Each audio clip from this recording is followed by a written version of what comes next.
So we always like to kick off Higher Ground with someone who's a bit of a, icon in the industry. Where did he go? He disappeared on me. He's hiding in the corner. Piacere non rompe mi coglioni. So without further ado, I turn it over to Johnny Christmas.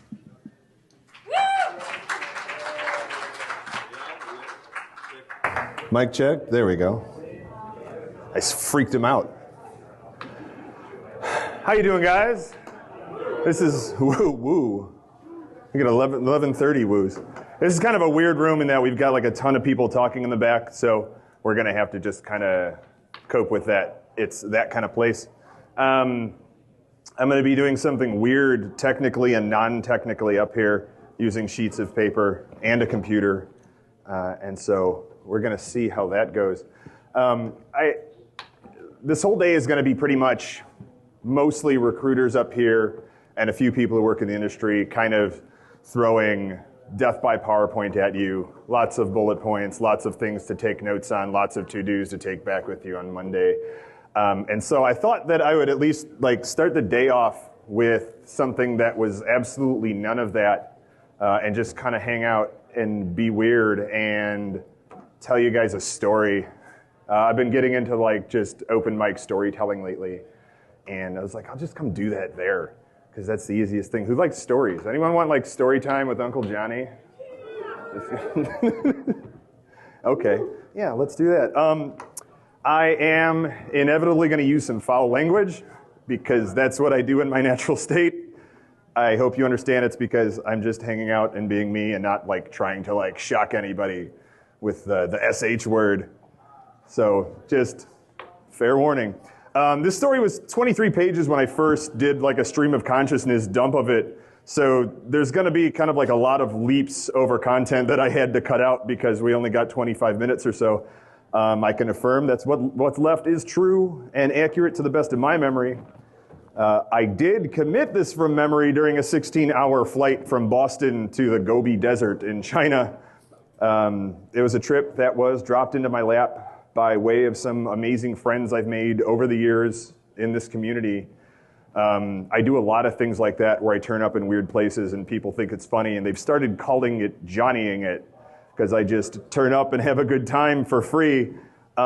It's something that I've called for a long time controlled serendipity. And that's what I kind of wanted to tell you this story about today. So sometime last spring, I received a not unusual text message from my friend, Steve McGrath. Who here knows Steve? He's pretty popular. He's out there running the Doppler right now. He looks exactly like this. I think he's wearing the same hat and definitely a lei. This is a text message I received from his diabetic cat. That's a picture of him. His cat sends me pictures. It's weird. Steve's message was one that comes in anywhere 2 to 5 times a year. Though more so lately for reasons I won't call Jack out on. And it just says, JD is in town, Lost Lake around 9. The JD here is, of course, Jack Daniels. Jack in the room? No, he's right outside. He's in the knock, doing his thing. So the JD here is Jack Daniel, who you all know. And Lost Lake is one of his all-time favorite tiki lounges, which is saying something, obviously, given that we insisted on a tiki theme this year. This is the most Jack Daniel B-sides I've ever been to. It also happens to be a short walk from my house. So Steve and the gang assemble a small, intimate group each time he comes around, and we hang out until the shop closes up, swapping stories of life, love, the universe, and everything. I first met Steve maybe 6 or 7 years ago at one of the Chicago BSidesLV meetups. Who here knows BSidesLV? Who here knows BSidesLV and is not from Chicago? That's a substantial number. I think I met him at BSidesLV Prime, which at the time was just called BSidesLV because that was the only one we had, and now there's 4. Andy runs, throw a hand up, Andy. Andy runs BSidesLV West, more or less. Whenever Jacob's not alive, which is most of the time. Steve is a level-headed, honest, caring human being of a level I will forever be striving to become. over the years, he and his longtime girlfriend, Diane, have left their marks in my life, turning me on to cigars and bourbon, which is two great habits for anyone to get into. New board games, new people, home ownership, and as Diane would call it, getting lost to the dance. I'm not dumping all this to try and make Steve some friends. These were and are all things that just came from me being in the right place at the right time with Steve and have opened doors in my life, many of which were career-related. So let's talk about that. Let's talk about right place at the right time, because I hear that so much with people when I'm talking about them about career networking and making friends at the cons and making relationships at the cons. They call me out on Johnnying it and this like being at the right place at the right time. It's like, oh yeah, man, you're just a really lucky guy. So let's talk about it. This good thing I happen to be there thing. We call it luck. We call it serendipity. Serendipity. It's such a flowery, spiritual word. It lets us shrug off what's going on without having to think too hard about how weird it is. Here's another word we use all the time for things like that: randomness. What really is random? What is randomness? To quote Douglas Adams' Microservice. Who's read Microservice? This is a good old book about the rise of like Microsoft and such in the 90s. This book is just loaded with one-liners, like the picture says. Randomness, it's an easy word we use to describe patterns that are too large for us to be able to identify. What's cool about serendipity is you can call it whatever you want. You can call it God, if you want. God, a God, angels, spirits, just good luck. You might even be right. You can make up whatever rationale you want for it, and it doesn't matter because why it happens isn't at all relevant, only that it does happen so long as you let it happen, so long as you don't get in its way. So let's use as an example, I don't know, my career path. Seems maybe appropriate for the room. Good, yes? Andy likes it.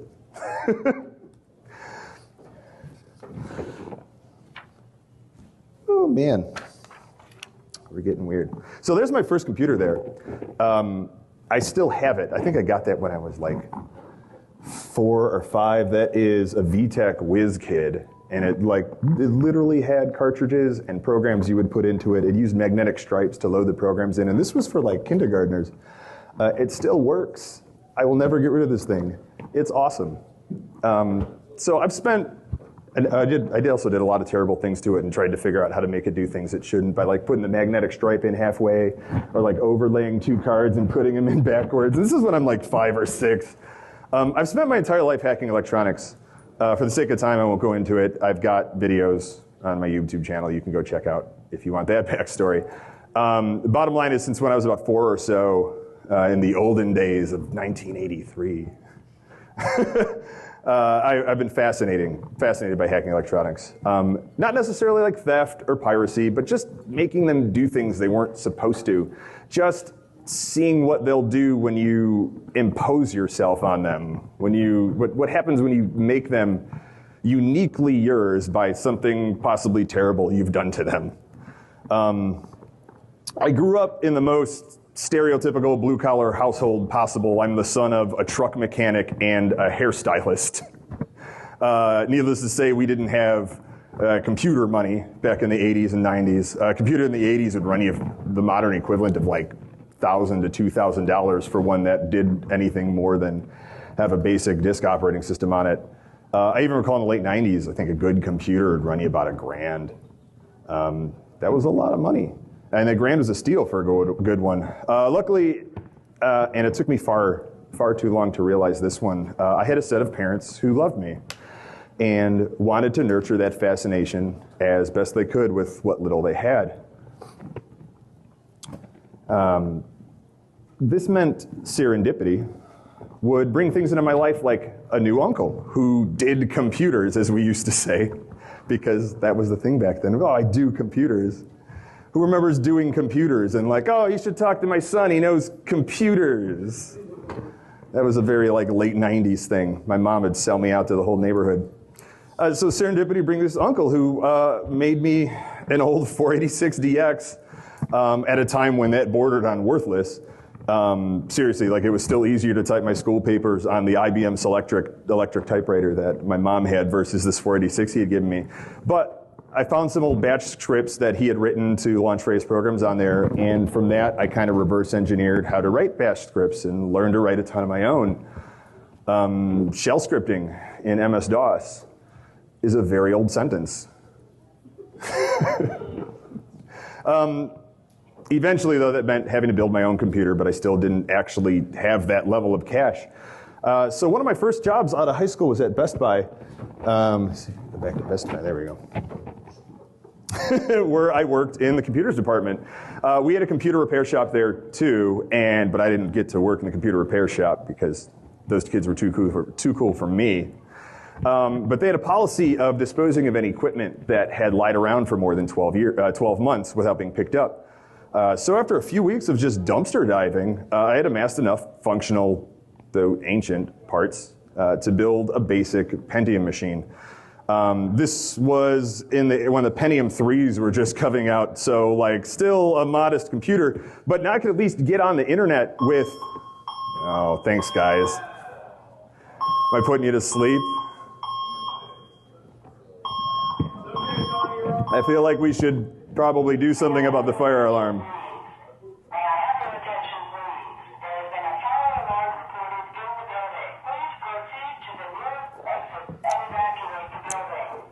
So let's all go do that. This is a real fire drill. Please walk out either that entrance or this entrance, please. Thank you. Oh, man. Seriously. Please go over to this entrance over here. Those folks, please go over there. Thank you. We will resume our talk after the fire drill. Okay, they just said it's now a false alarm. You can come back in. Woohoo! We will just hope that they can turn off the sirens.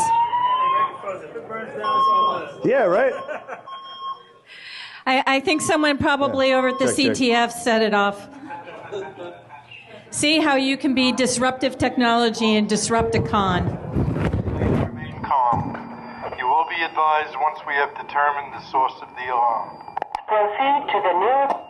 I think this isn't going to stop, though. I think they're on fire.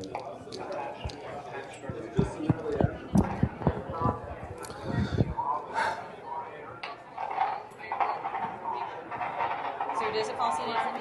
We'll fix it in post, right? The lights are going to stop blinking. All right. I hope everyone saw the solid no he gave me. Yeah.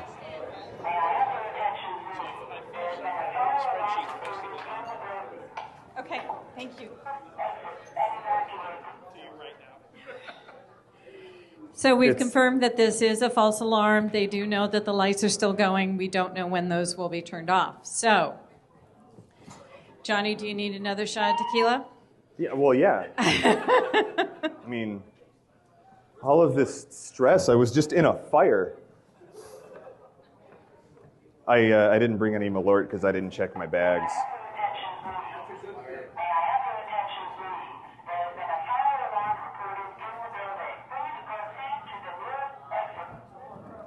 That's a creepy background.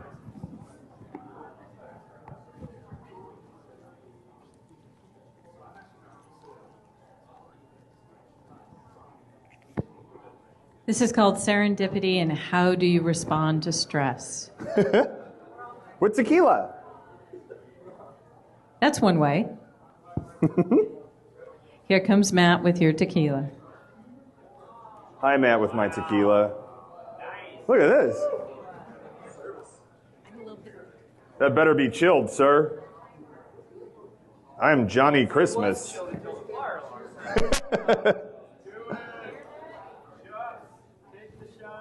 Right. Oh, no, you've got your... No, that's my tequila. That's my tequila. How distracting are these lights? On a scale of 1 to really just... Yeah, I don't get like a creepy like... Here, hold on. I could probably just take this off, right? It's fine.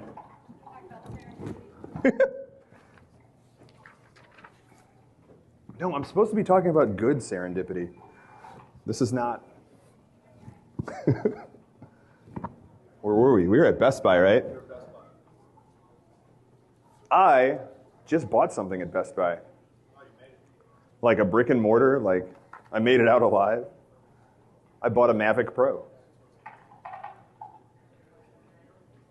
And we took some gorgeous shots of Taipei and Elephant Mountain with it. Okay, how are we doing, AV guy? Just keep rolling? Keep rolling. Where was I? Best Buy, you worked in the computer department because you're a computer guy? Yeah, I guess. All right, so I worked in Best Buy in the computers department and garbage picked myself a Pentium machine from the dumpster, like outside, mind you, like totally outside of the building. Long story short, on the Best Buy, I cut it out, but now I'm going to buy myself some time because of the fire alarm. Best Buy had a program going on where any LP manager who busted an employee stealing got a $100 spiff. Like that's just totally fine, right? I mean, I understand where they're coming from because they had estimated like 93% of all of our loss in all of the stores was related to internal theft. Like 93% is due to your own employees stealing your crap.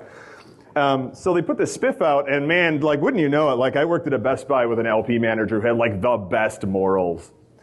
And he called the cops on me and had me arrested from the store, like while I was on shift, because I had taken incredibly old, like 3 generations old computer parts from the dumpster outside of the building.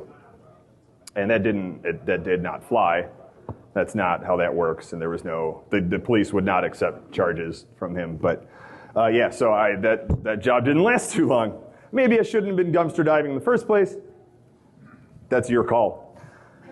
So anyway, because of that, I was able to throw together that Pentium machine, but at least get on the internet with a modem that didn't use the word baud to describe itself.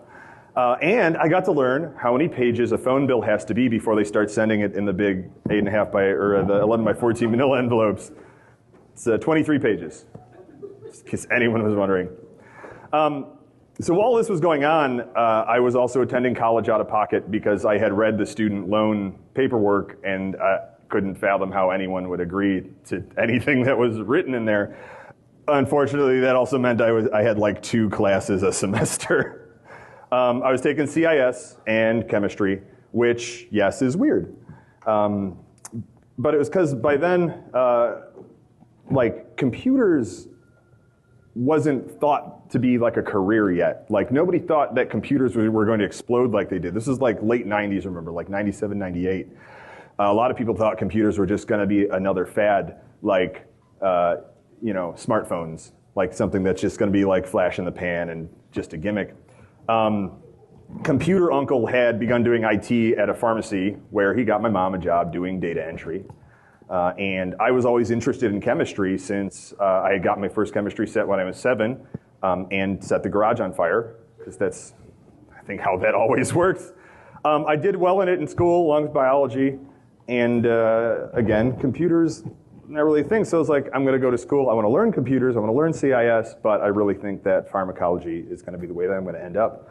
While I was doing that, I worked in the school's IT department for extra income, along with Best Buy, like I mentioned briefly, and also at a pharmacy, because any blue-collar parent's going to tell you, like, you're not going to be able to get a job in the real world unless you have experience. So I was going to college and working in the field that I wanted to eventually have a better job in. So Best Buy had me arrested for the garbage picking.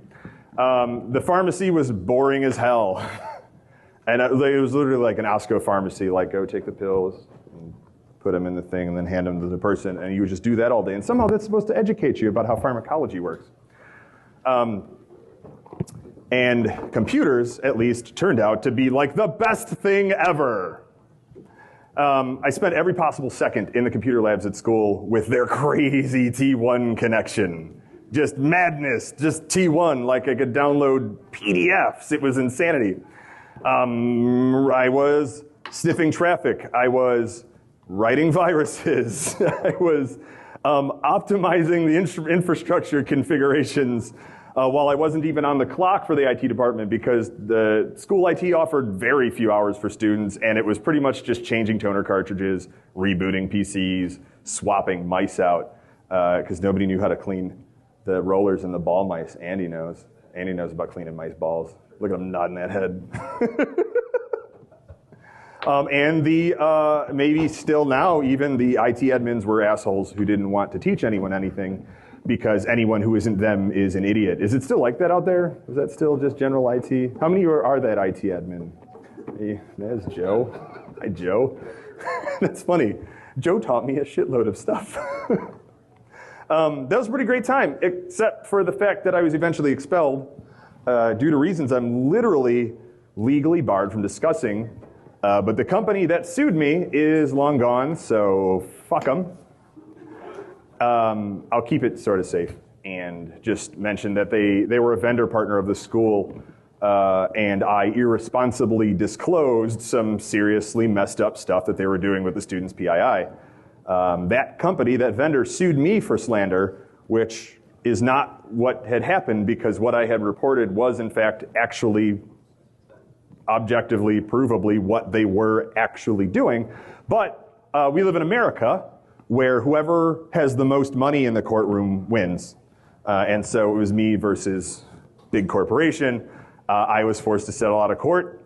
I did not finish paying that settlement off until I was 33. I will definitely not discuss how I did that. Right around that time, the pharmacy called me and asked me to resign, as I had gotten into the habit of giving all my hours away to the other techs because I hated the job.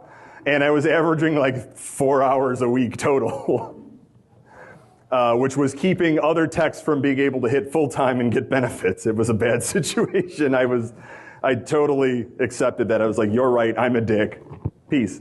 I hadn't brought it up before, but I didn't think it was relevant. But now's probably a great time to mention that at this point, I was also officially homeless. I was living in an abandoned Bollywood theater in Chicago's Rogers Park neighborhood called the Adelphi. It was really an opera house around the turn of the century. Really cool inside. They used old World War I battleship steam engines to heat the place, and we had found them in the basement, and I can give a whole 2-hour talk with all the pictures I have of that place. But I'd been couch surfing and squatting since running away from my parents' house, and I ended up here with a friend who insisted that we could turn this place into a rock venue with our no money. We had brought like people in to inspect the place, and it needed about $2 million worth of work to be just up to code, like let alone the money it needed to actually be a rock venue. And so my buddy, who had not been employed since he was 16, was like, yeah, that's doable. I can get a loan for $2 million. But in the meantime, it was a free place to stay. I was sleeping on a mattress in the projection booth. Like I guess I went in here and I was like, oh, this is my room. We're all set here, thanks. And then the mattress was already there when I moved in. But if you can see the door in the back there that's all taped up shut, we found a pirate radio station back there. Like we broke the door open and there was all this like FM transmission equipment, and we're looking at everything and it was transmitting on frequencies that were like very definitely used by WFYR, the Fire 103.5 Chicago, the Blaze. It turned out to be, who's from Chicago? Oh, hey, Paul. Right, yeah. Do you remember, anybody remember Rebel Radio? Yeah. Rebel Radio, they'd play metal at like 2 a.m. on like Wednesdays. This was one of their broadcast points. We found one of the pirate broadcast points of Rebel Radio. So it had not been used in years, but also wasn't rated, so I wasn't sure why they abandoned it. Totally irrelevant. Neat story, I guess. Anyway, my mom had heard about this new computer retail store called Micro Center, and discovered their computer repair department was hiring. This was like way out in Westmont. This was like a hike out into the burbs. But she verbally sent my homeless, freeloading ass down there to apply for a job. as moms do. I passed the phone interview, and they asked me to come in, and so I put on my best interview outfit, which at the time was some ill-fitting khaki shorts and a T-shirt with some nerdy slogan. None of us have those anymore. And a Hawaiian button-up, which is probably appropriate for the tiki theme here. And this was what I went to my first interview in. Hashtag yellow swag. So I showed up 3 hours late, as we didn't have GPS back then. And if you took the wrong highway exit, we didn't have GPS back then, so like if you took the wrong highway exit, like your whole day was ruined. Like, forget it. You had to stop at gas stations, and they'd be like, you take this street to the apple tree where the Johnson boy fell out of the tree and broke his arm, and you were just gone for the rest of the day. We're passing cat ears out, I guess. Is this Banshee passing cat ears out? The whole entire front row. I'll put them on. I need a picture of the front row with cat ears on. This talk's gonna run long, guys. Oh, I'm gonna have to give one of each. Yes, but he did actually make an official speaker request, and this is My official speaker request was an armed entourage to lead me to and from all of my talks. And I guess this is my armed entourage. This is what we're armed with. Yeah, I mean, I've been armed with cat ears and it got me this far. Oh, man. Where was I? Sorry. Anyway, all right, so I showed this job interview like 3 hours late looking like Jack Daniel. And they hired me. They made me an offer on the spot. YOLO swag. So Micro Center was my new home. That is me. I want to point out that I had to dye my hair black, which is why I have that like pitch black heroin addict, like British rock star hair, because I used to have red and purple and silver all in it, and they were like, well, you're a manager now, you kind of should maybe take all your piercings out and quit it with the hair. And so that's the end result. That's what I look like, clean shaven. Enjoy, just take it in. Take it in. That tie was given to me by a customer who felt bad for me because I had no good ties. I guess that's a good tie. I go by many names in many places, and I didn't want to confuse anybody. This company, who has a Micro Center near them? This company is awesome. They paid for all the major applicable certification exams and vendor training. They gave you $1 an hour raise immediately for each certification you obtained, like right out of the gate. And it was like they would prorate it to the day that you got certified on your paycheck. They expected you to be constantly learning and growing. It was incredible. It was all I wanted in my life. I stayed at Micro Center for 7 years, working my way up to level 3 tech, to shop lead, to tech support lead, and eventually I was the service department manager. I cried like a fucking baby when I got that management role. I thought I had made it. I was raking in a cool $36,000 a year. That's grown-up money. I was making grown-up money. However, one sort of sad day, my lead technician, Jerry, who was also a good friend of mine and who many of you have heard terrible, terrible stories about, took me out to lunch and he handed in his resignation. My heart and my stomach sank. He was a beast of a tech. He was an absolute tank. We won so many awards from corporate due mostly to his work. He had found a job doing warranty printer repairs for an IT asset recovery warehouse, which is like when your company gets rid of all its computers, like when it does like a refresh, sends them all to this company, and they figure out what's broken, what's not, wipe the hard drives, sell some, recycle the rest. And the job paid $50,000 a year, every year. And they would pay you like every 2 weeks, like little chunks of that. It was insanity. It was fucking bananas. And my immediate response to his resignation was, do they need more techs? They did not. Jerry, however, was totally on board with my response. And he hated to stop working with me as much as I hated him having to do it. Everything he knew, he learned from me. And because of this, he was almost as good of a tech as I was. I know this because he put it right in his letter of resignation, which I still have. And it's in my safe, and I still pull it out and read it sometimes. And I miss Jerry.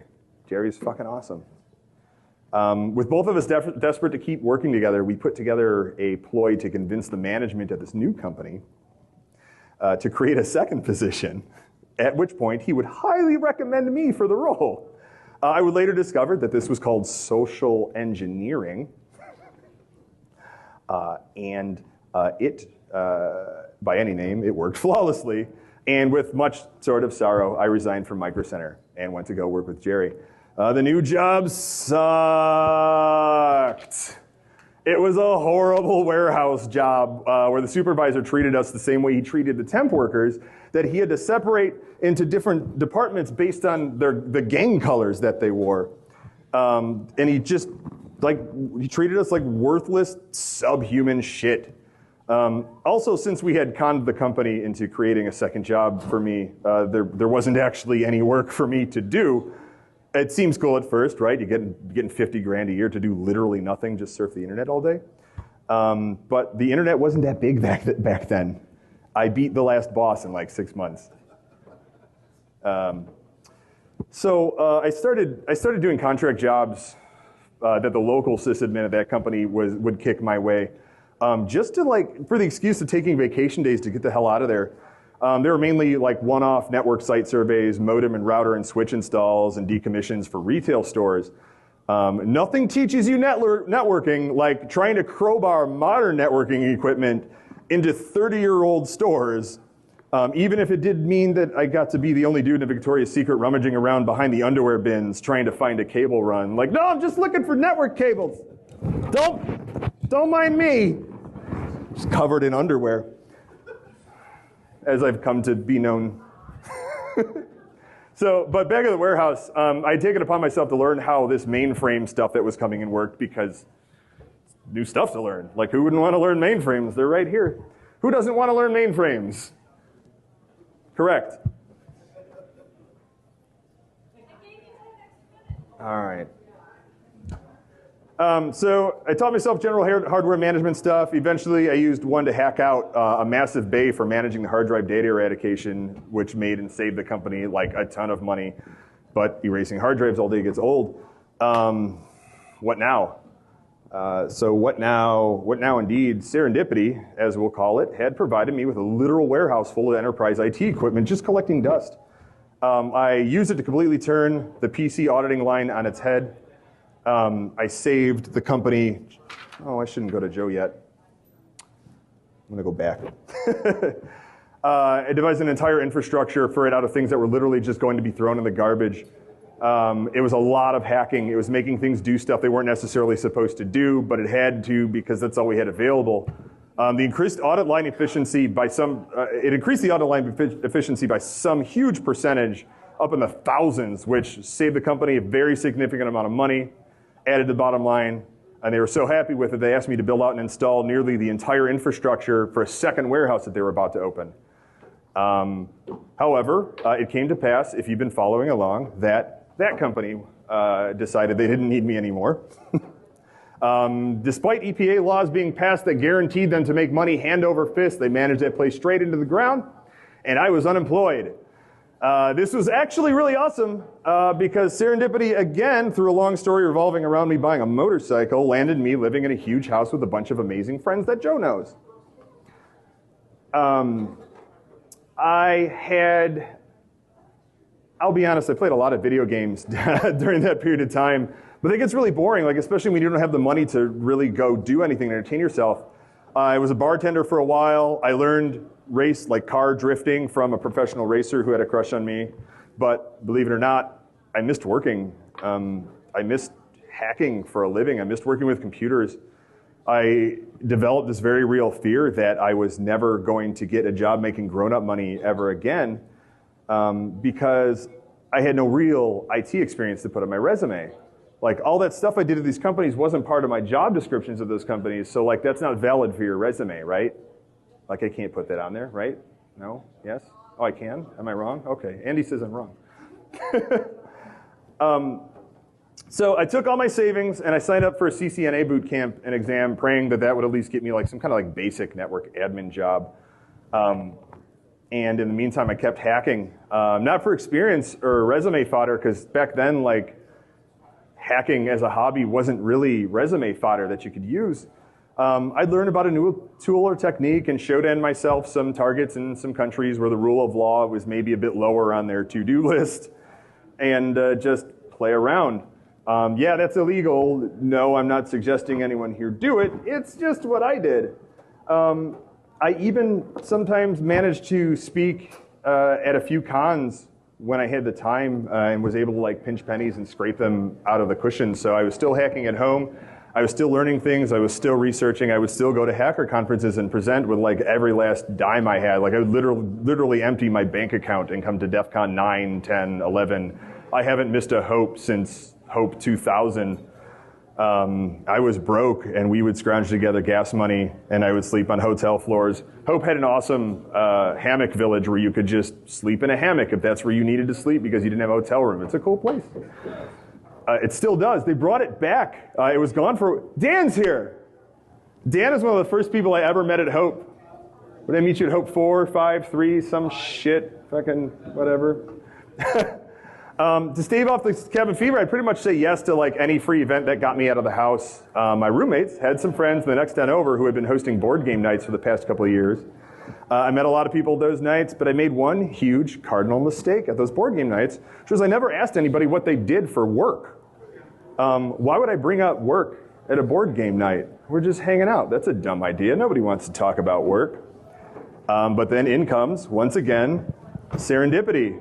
One boring Saturday, my roommate received what seemed to be a Hail Mary email from a friend, Joe. Let's see if I can get back to Joe here. Throw up a hand, Joe. I haven't seen Joe in years, and he shows up to my keynote talk at BSidesLV Las Vegas. Asking if by some remote chance my roommate knew of anybody who'd be a good fit for a position they've been trying to fill for like 18 months.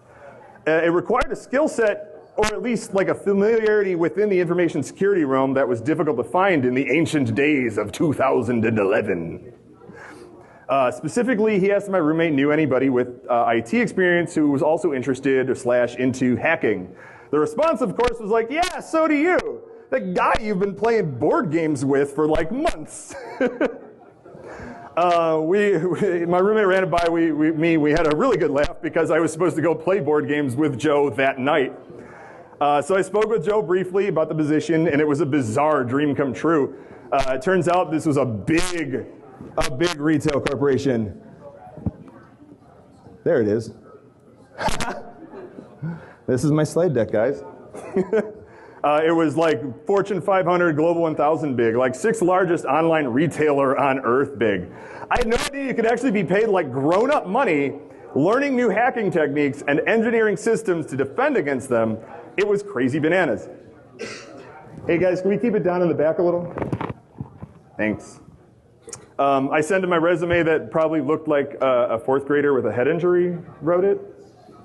And he somehow convinced the company to hire me, so thank you, Joe. And we've hired Andy, too. Throw a hand up. We eventually hired Andy there, who is a 4th grader with a head injury. 18 months in, they even fought to promote me to senior, despite me not meeting the HR experience requirements. So there's a lesson for you. Like, fuck the HR requirements. If they want you to work there, they'll likely be able to figure out a way around it. I had been doing senior level work since pretty much the moment I started. I found out right around then I wasn't even the most qualified person they had interviewed for that role back then. I wasn't even the 2nd most qualified person that they hired for that role back then. So why did they hire me? The less funny version of the story is that because I was passionate and I was able to provide metrics to demonstrate that passion. They knew that you can hire in someone and teach them to perform a task, but you can't teach them to give a shit about that task. You can hire in someone with no experience, but a huge passion, and in the long run, You're going to get exponentially better output from that passionate worker. So put your passions down on your resumes.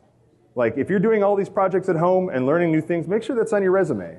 And come in and talk about it when you do these interviews. If serendipity would once again have it, or possibly just excellent hiring practices, that company ended up having what I would eventually discover was some of the best IT, specifically InfoSec leadership and team members ever. Seriously, you guys were fucking awesome. Like, I'm ruined now. Like, I can't work anywhere else because everyone's terrible compared to you guys.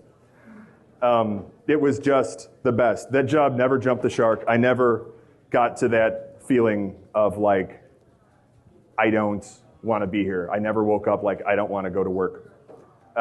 So I'm going to have to wrap this up for you guys. The point of all of this is that in an infinite universe with infinite possibilities, there's an infinite number of things that can happen to you. And they're only limited by the context in which you find yourself. If you rarely put yourself into social situations, then you're rarely going to have anyone present anything to you that's beneficial to your life. Like, no one's waking you up when you're in bed like, hey man, hey, do you want a job? Like me, I mean, maybe that happens sometimes. Don't take that job. Do not take that job. That's not going to pan out for you in the long run. If you rarely put yourself into social situations, you're rarely going to have anyone present anything to you that's beneficial to your life. If you never say yes to those things that are presented to you, you never know where they may have led. You'll never benefit from what the payoffs may have been 15 years down the road. One of the big things Office Max liked in my first phone interview was that I had 7 years of retail management experience. Like, who'd have thought retail management would have got me a job in corporate IT? And they're like, oh, well, you'll understand what's going on at the stores, and you'll be able to communicate with them better. It's things like that. You miss 100% of the shots you don't take. Anyway, okay, so I guess I should get back to the story I started 20 minutes ago, where we last left our heroes, Jack and Steve McGrath and the gang, imbibing in just a bit too much tiki-flavored goodness over at Lost Lake. Somewhere around 1:30 in the morning, I leaned into Jack Daniel and I asked, with a little slurring as all the rum and banana cream liquor would allow, hey, if you guys ever need me, like at BSidesLV, to like MC an event, or like help run a game show or something, I'd love to be able to help you guys out with that, because you do so much for us. That's my Drunk Johnny impression. And like, without even thinking, Jack responds to me with, why don't you come keynote this year? And so in my head was this stream of like shocked, excited profanity, blasphemy, like, holy fuck, B-Sides Las Vegas. Like, this is like the mecca of B-Sides, and this is Jack Daniel, and he's like, hey man, like, why don't you come keynote with us? It'll be totally cool. And so like my totally cool response was like, oh yeah, sure man, like, what do you want me to talk about? And that's what I ask everyone who asks me to speak at cons, because I don't feel like doing any work. I go, just tell me what to talk about, because I'm just a dancing monkey, and like, you give me a topic and I'll come up here and I'll dance for you guys. It's completely cheating. So anyway, again, like, without even having to think about it, Jack says to me, well, you had like such a weird career path getting to where you are. Why don't you just like come out and tell that story? And so I did. Thank you.